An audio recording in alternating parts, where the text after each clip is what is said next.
حضرت عمر فاروق کو زخم لگ گیا۔ 27 ذی الحج ہے یا 26 ذی الحج ہے۔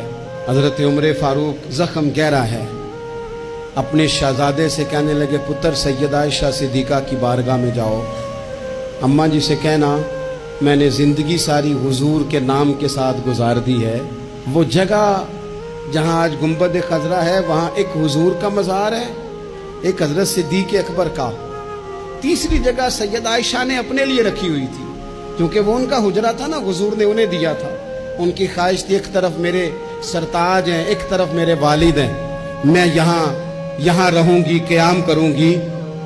تو حضرت فاروق رضی اللہ تعالیٰ عنہ اپنے شہزادے سے کہنے لگے پتر ادب سے، چونکہ انہوں نے اپنے لیے جگہ رکھی، کبھی کوئی اس طرح کا احسار بھی کرتا ہے، اپنی قبر کی جگہ بھی دے دے، اور قبر کی جگہ وہ جہاں 70,000 فرشتے سویرے آئیں اور 70,000 شام کو آئیں۔ حضرت عبداللہ ابن عمر گئے، کہتے ہیں یہ جگہ بھی کبھی کو کسی کو دے گا؟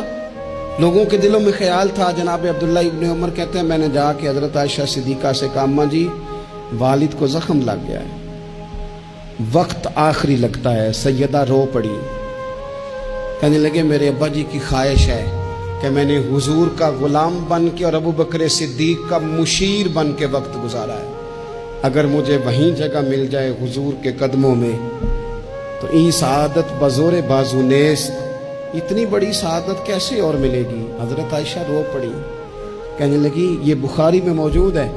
حضرت عائشہ کہنے لگی عمر سے جا کے کہنا میں نے جگہ اپنے لیے رکھی ہوئی تھی پر جا میں نے تیرے لیے احسار کیا، مجھے جنت البقیع میں دفن کر دیا جائے، میں نے جگہ عمر کو دی۔